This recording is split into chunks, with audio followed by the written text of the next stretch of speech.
con color son países en los que está permitido, existe una legislación acerca de la gestación subrogada.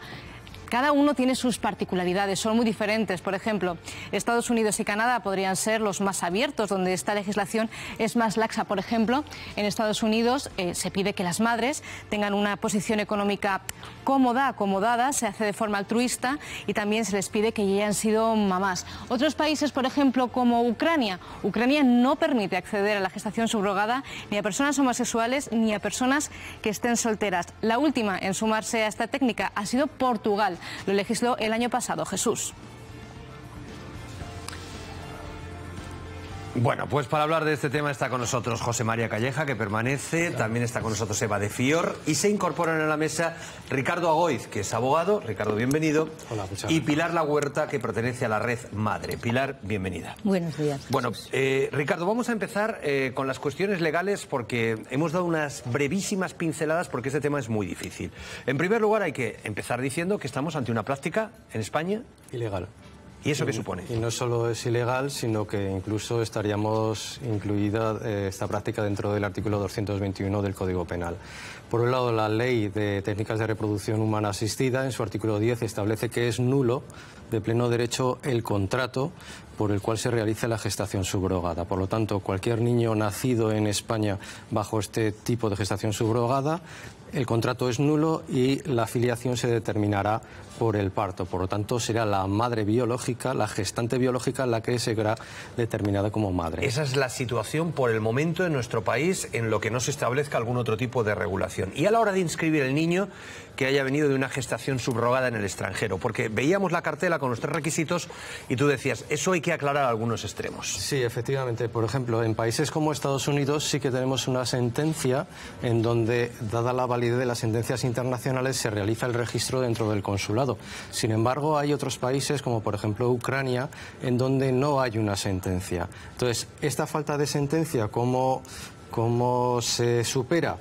Pues hay que hacer un pequeño lío. ¿Por qué? Porque el padre español tiene que inscribir al niño en el consulado, siendo padre español, pero la madre la gestante ucraniana. Luego tiene que hacer la renuncia a la gestante ucraniana para traer el niño aquí a España y entonces en España iniciar un proceso de adopción la madre española. Madre mía. ¿Cuál es el problema? Imaginemos que en ese tránsito en el que el niño está inscrito para la madre, en cuanto a la madre ucraniana y el padre español, antes de realizarse la adopción por la madre española, fallece. Entonces, ¿de quién es el niño? Porque claro, la madre española no lo ha adoptado todavía, el padre español ha fallecido.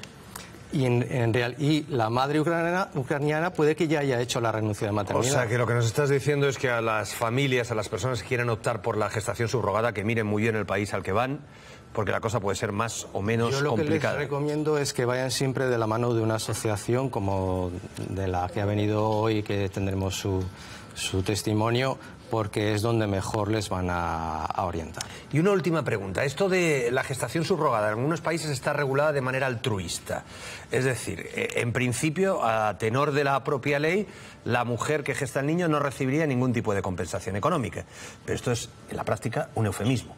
En la práctica es un eufemismo muchas veces, tanto como la hipocresía de la legislación española, porque es absurdo que en España no podamos realizar una maternidad subrogada y, sin embargo, aceptemos la filiación de ese niño en cuanto a padres españoles. ¿Por qué? Porque han tenido el dinero suficiente para irse a Estados Unidos o irse a Ucrania, que es un poco más barato, pero también hace falta el dinero. Estamos hablando de unos 40.000 euros en Ucrania y de 100 a 150.000 euros en Estados Unidos. Entonces, claro, esos padres que tienen esa posibilidad económica sí que lo pueden hacer y los demás no lo pueden hacer. Eso es una hipocresía legal y eso no debería ocurrir. Luego vamos a hablar con una invitada que se va a sentar en el sofá amarillo a propósito de esta cuestión y que una de las cosas en las que insistía, ya lo adelanto, es que, ojo, igual esto de la gestación subrogada no es solo para ricos. Lo decía a propósito de lo que estabas comentando. Luego lo escuchamos.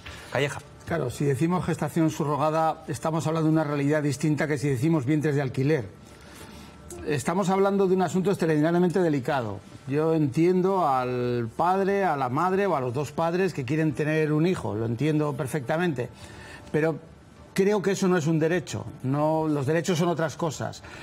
Y pienso en el papel de la mujer que tiene una criatura durante 9 meses en su vientre y que luego se deshace de ella. Y que aquello se convierte además en un negocio.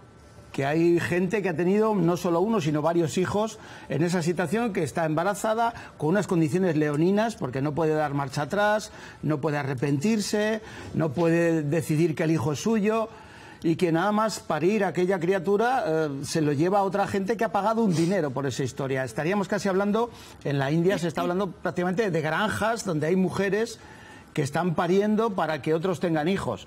Insisto que me parece que es un tono muy delicado, muy sensible, pero creo que tendríamos que analizarlo desde el punto de vista de la mujer que da luz y desde el punto de vista del negocio que se ha montado con este asunto. No estoy de acuerdo con José María en el sentido de que sí que es cierto que se puede regular. En Reino Unido no solo está el tema del altruismo, sino que, por ejemplo, como comentas ahora, la madre gestante es la madre hasta el final del proceso y todos los derechos recaen sobre ella si en un último caso se quiere dar marcha atrás. Y considero que sí que se podría legislar dentro de España a través del sistema público con unas condiciones muy restrictivas y casos muy concretos, siempre que no se mercantilice y esos derechos queden bien claros. La pregunta es cómo no se mercantiliza, pero vamos a seguir escuchando más partes. Pilar La Huerta, desde la Red Madre, ¿cuál es tu postura al respecto? Bueno, Red Madre, lógicamente, es una asociación, somos una fundación de 40 asociaciones, defendemos la vida por encima de todo y apoyamos la maternidad, sea cual sea la causa por la que ha llegado a estar embarazada. Lógicamente, no todo fin tiene... O sea, no se... que no todo vale para conseguir un fin determinado. Conseguir el fin que se persigue. Entonces, Red Madre, como asociación en defensa de la maternidad a ultranza, no está de acuerdo en la maternidad subrogada en ninguno de sus casos. Entendemos, como decía muy bien José María, que es una mercantilización, es considerar a ese hijo como un producto. Y que sí, que realmente... Pero claro, la pregunta, un segundo, la vamos a intentar responder después. Antes decía José María Calleja, le están quitando un niño a una madre que lo ha gestado durante 9 meses, pero es un acto libre y voluntario por parte de la madre. Ese será un debate en el que vamos a... La desigualdad económica no es ni libre ni voluntaria. Eso es el problema. Se elimina el factor económico de medio, no es posible. Yo puedo libre y voluntariamente donar un riñón o donar una parte de mi hígado, pero si hay una desigualdad económica, sí, pero Calleja, no es libre ni voluntaria. Hay otros ámbitos de la vida precisamente en los que la mujer y muchos hombres no están en esas mismas condiciones de igualdad económica y sin embargo sí están regulados. Sí, sin duda. Y deberíamos a lo mejor poner más el foco en el sistema de adopciones, que tiene también extraordinarias dificultades y que puede ser la fórmula. Hay miles de niños que están esperando a ser adoptados. Muchas cosas para tratar en esta mesa, pero antes vamos con Blanca, que tiene un testimonio muy interesante. Sonia Ruano se sienta hoy en nuestro sofá amarillo. Estaba muy atenta a todo lo que se estaba diciendo en nuestra mesa de debate. Enseguida nos contará cómo ha sido su experiencia y les adelanto que tiene 2 niñas maravillosas por gestación subrogada. Y la primera pregunta que te voy a hacer, ¿ser madre es un derecho, Sonia?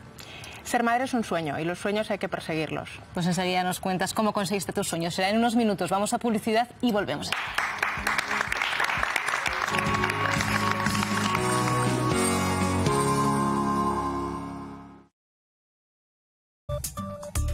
Volvemos en un minuto.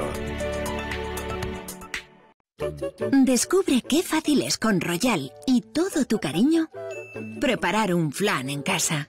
Mima a tu familia con Royal. ¿Has encontrado ya tu hotel ideal?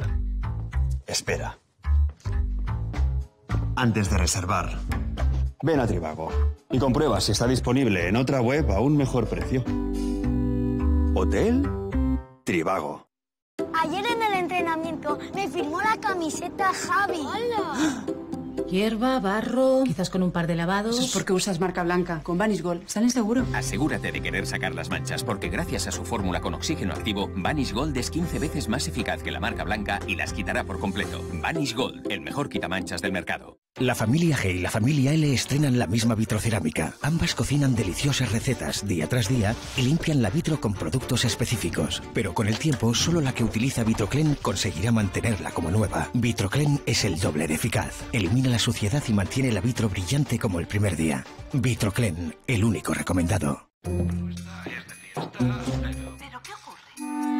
Muy pronto lo verás todo mucho más claro. Pues nosotros le diremos...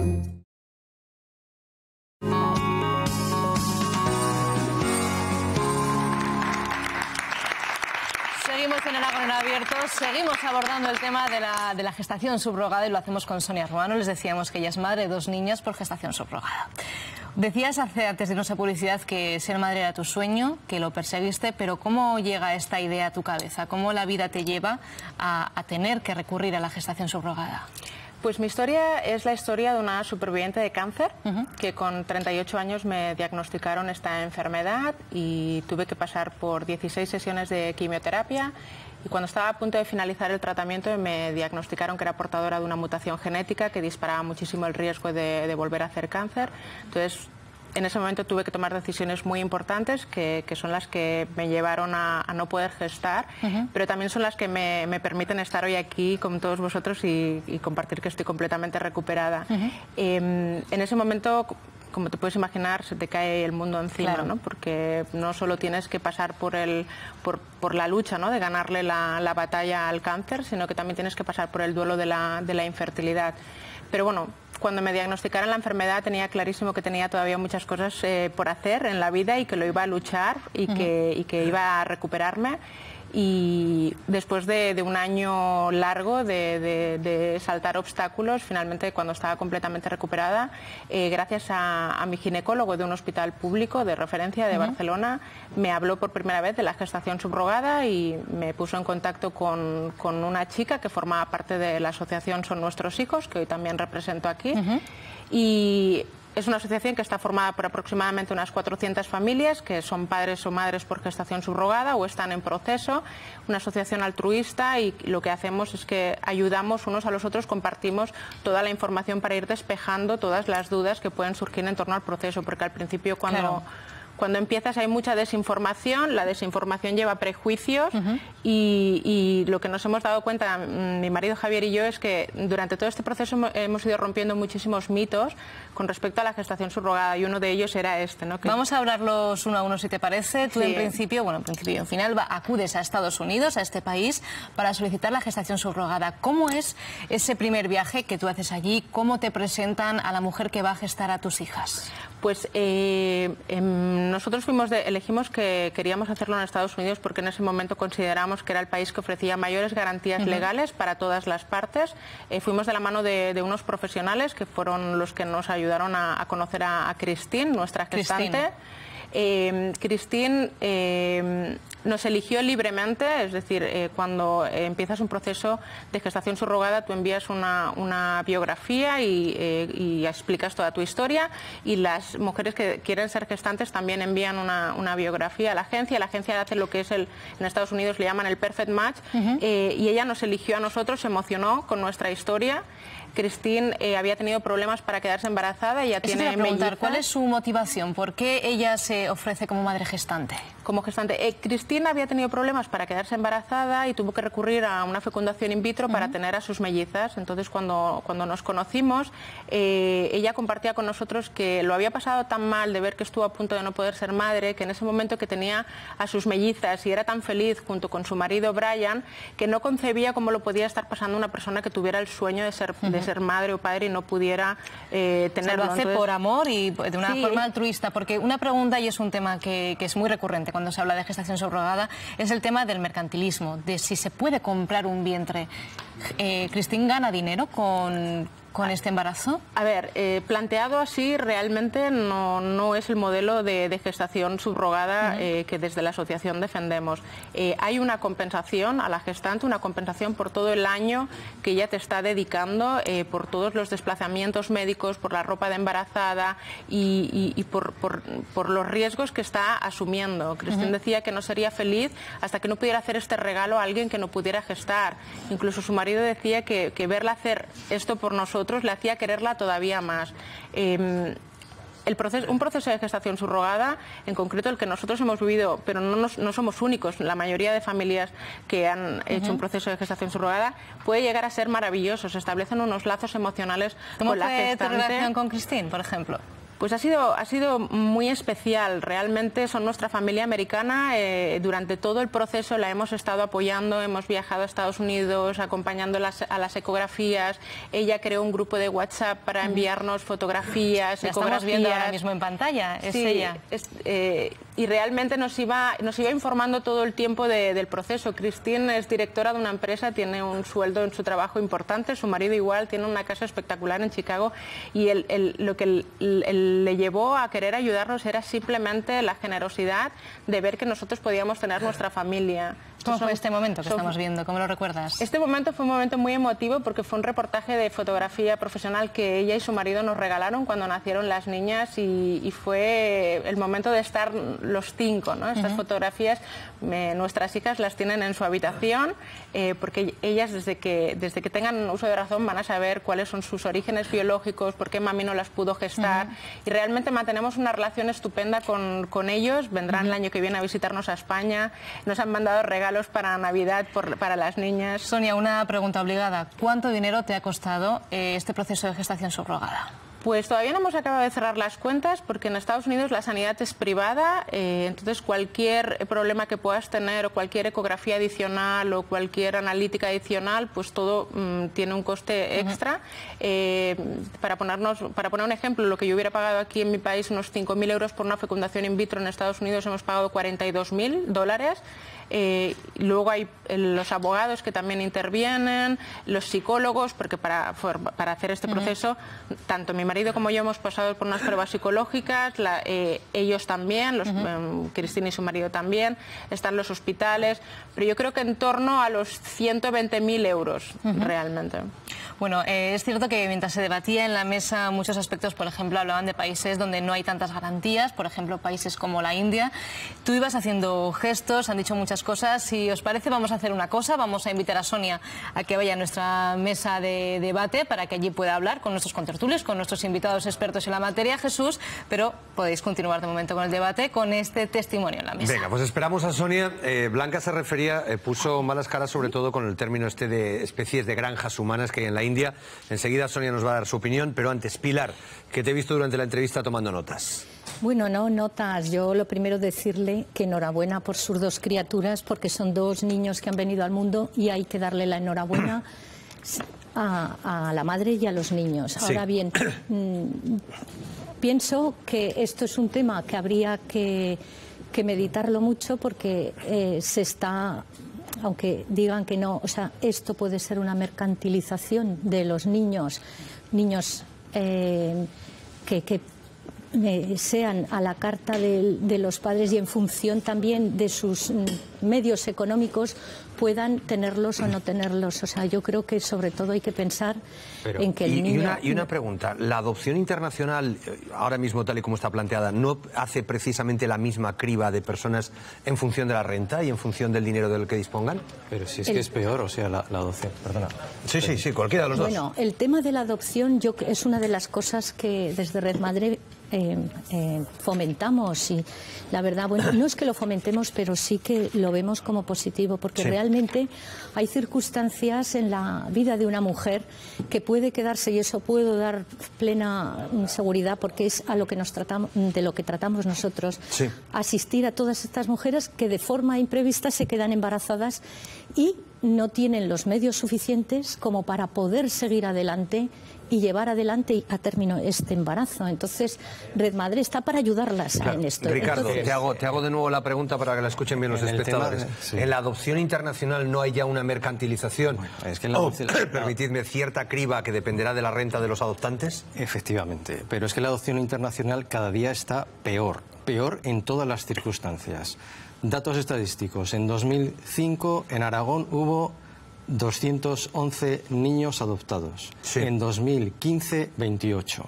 Pero es que esta estadística es igual a lo largo de toda España y a lo largo de los demás países que son adoptantes. ¿Por qué? ¿Qué está pasando con la adopción? Pues porque cada vez más hay un aumento de trabas burocráticas en esos países, los plazos se alargan durante años, estamos hablando incluso de 5 a 7 años en algunos países, los gastos imprevistos son constantes y si no pagas, entonces con ese niño que ya has visto 2 o 3 veces, que ya tiene 2 o 3 años, que lo has visto ya en varias ocasiones, ya no puedes seguir optando a él, a la adopción. O sea que hay un chanchulleo impresionante, ¿vale? Y una coacción directa por estos países. Hay una disminución de niños en adopción internacional y a su vez hay la cosa más grave, el desconocimiento de quién es la madre biológica y cuáles son sus circunstancias, porque en la gestación subrogada hemos visto que se está conociendo a quién es la madre gestante, la persona gestante. En la adopción internacional no. ¿Qué es lo que ocurre? Pues que ya ha habido problemas de enfermedades que se han transmitido de la madre a los hijos y sobre todo de problemas de alcoholismo en países como Rusia, que han llegado los niños con ese síndrome de abstinencia. Muy interesante lo que nos acaba de decir Calleja y Eva de Fior. De repente tienen el gesto como cambiado. Enseguida escuchamos vuestras valoraciones, pero antes vamos con Blanca. Tenemos al otro lado del teléfono a una persona, ella es Aurora González, secretaria y portavoz de la Asociación por la Gestación Subrogada en España. Aurora, buenas tardes. Hola, buenas tardes. Bueno, lo primero de todo, gracias por atendernos. Cuéntanos, Aurora, ¿qué persigue vuestra asociación? ¿La legalización en España? Sí, bueno, nuestra asociación persigue la regulación en España. Yo diría que la gestación subrogada aquí no es ilegal, sino alegal. No se puede hacer gestación subrogada en nuestro territorio, pero nada impide que los españoles se vayan a países en los que la gestación subrogada está regulada y regresen a España con sus hijos. Por lo tanto, no se prevé ningún tipo de castigo y los tribunales, tanto el Supremo Español como el Europeo de Derechos Humanos, están avalando este proceder con las sentencias que están reconociendo derechos a estas familias. Nosotros lo que queremos es que cese esta discriminación que hay ahora mismo entre españoles por motivos económicos y también por el tipo de fertilidad padecida, y que pues a aquellos que necesiten ayuda para tener hijos y que no pueden gestar, pues que se les ayude igualmente que a las personas que no tienen óvulos o esperma y que necesitan recurrir a gametos donados, o a las personas que no pueden concebir de forma natural y se les ayuda con una concepción en el laboratorio, ¿no? Aurora, las personas que acuden a vuestra asociación son personas que económicamente pues tienen posibilidades de hacer esto, ¿o hay de todo tipo? No, en nuestra asociación se agrupan personas que quieren tener hijos pero que no tienen los medios para irse a otros países, y también, como es mi caso, mujeres que no hemos tenido problema para tener a nuestros hijos, que lo hemos tenido de forma natural y que seríamos gestantes para estas personas. Aurora, cuando hablamos de este tipo de técnica, se pone mucho en duda el papel de la mujer. Si el hecho de que puedan gestar bebés para otras personas ataca a su libertad, o es todo lo contrario. ¿Tú qué opinas? Desde mi punto de vista es precisamente todo lo contrario. Todos estos años que llevamos de lucha intentando que se nos reconozca el derecho a decidir sobre nuestros cuerpos, esos eslogans que hemos cantado en diversas manifestaciones, nosotras parimos, nosotras decidimos, tienen también su parte de importancia aquí, ¿no?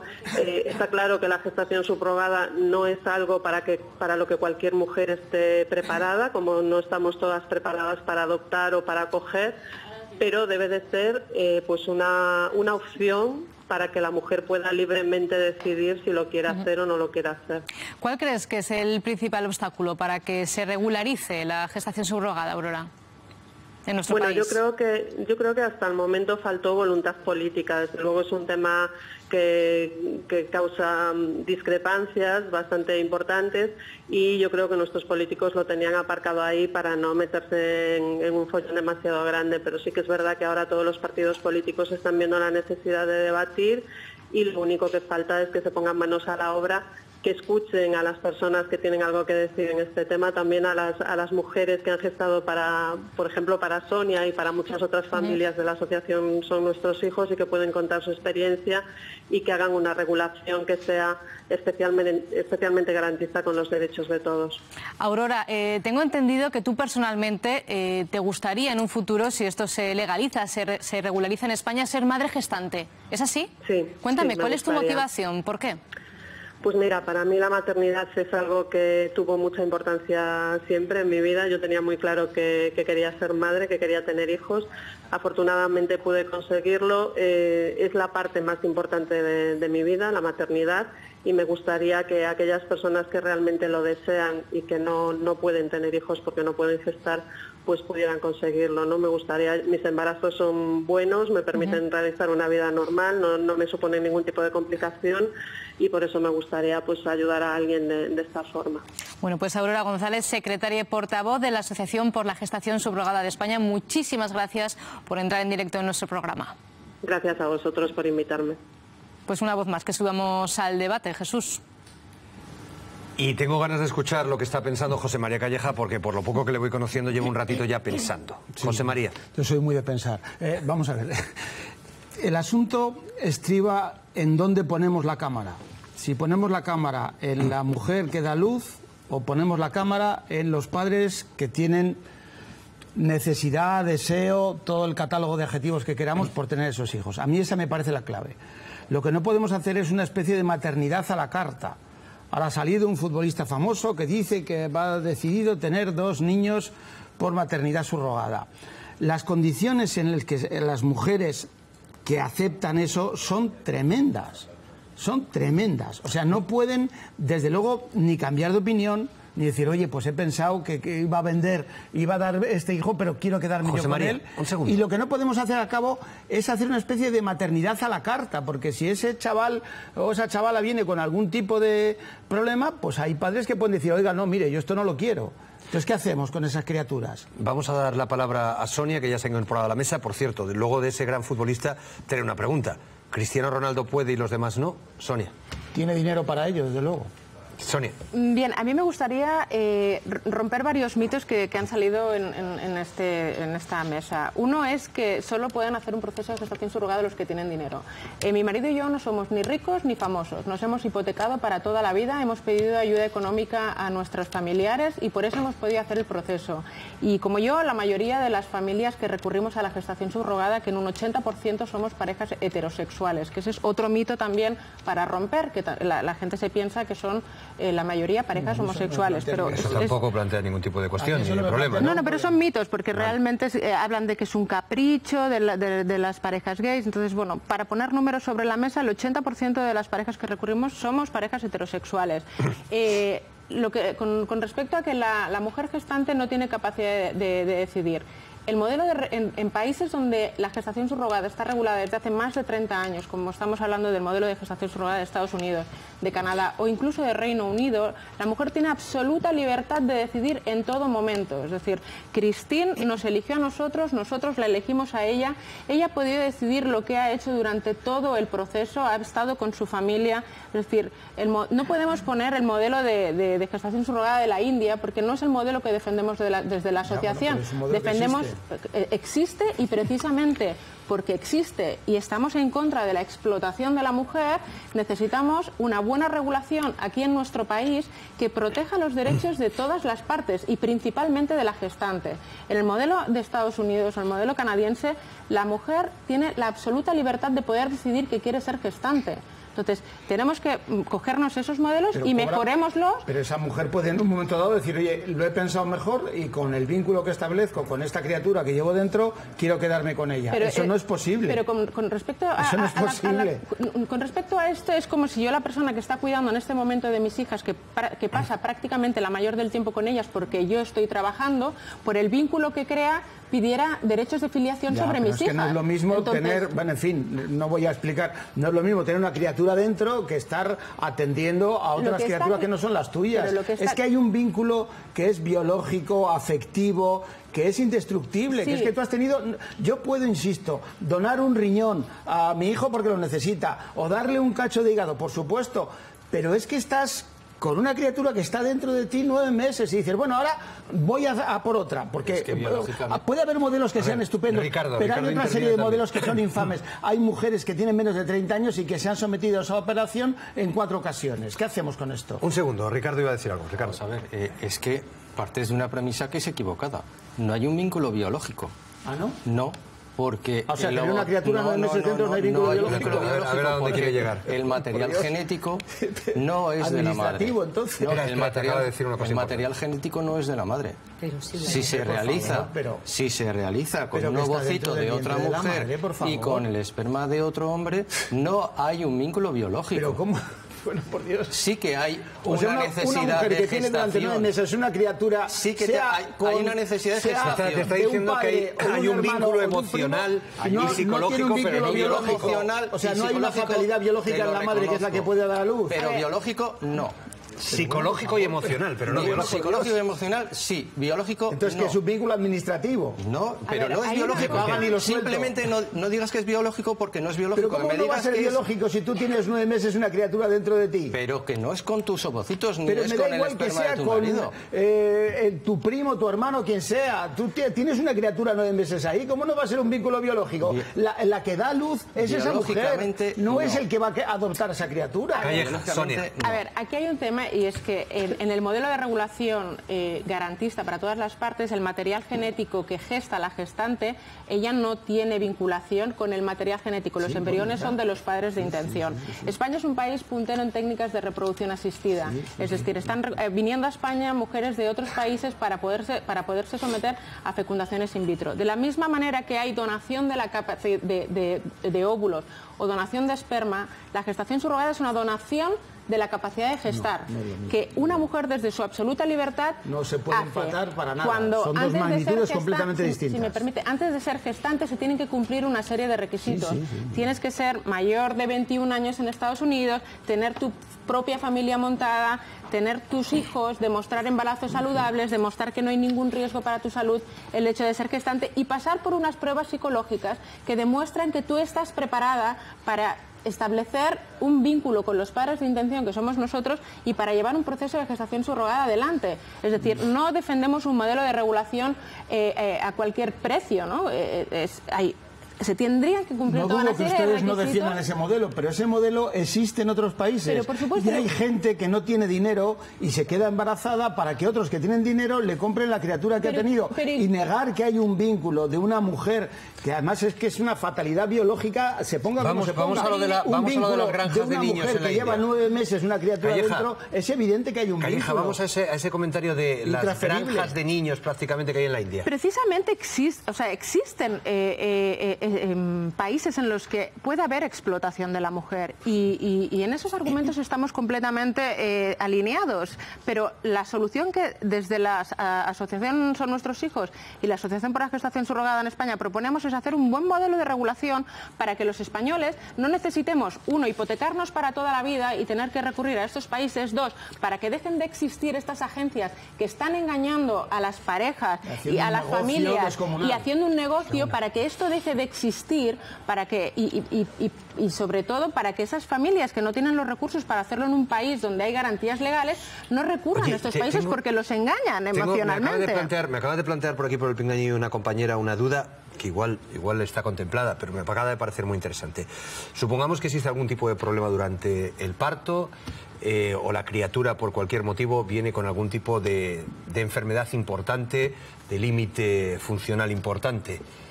¿Qué pasa? Pues lo que pasa es que los padres somos los responsables de cualquier cosa que pase con ese bebé. En Estados Unidos la filiación del bebé se establece antes del nacimiento, en torno a la semana 16.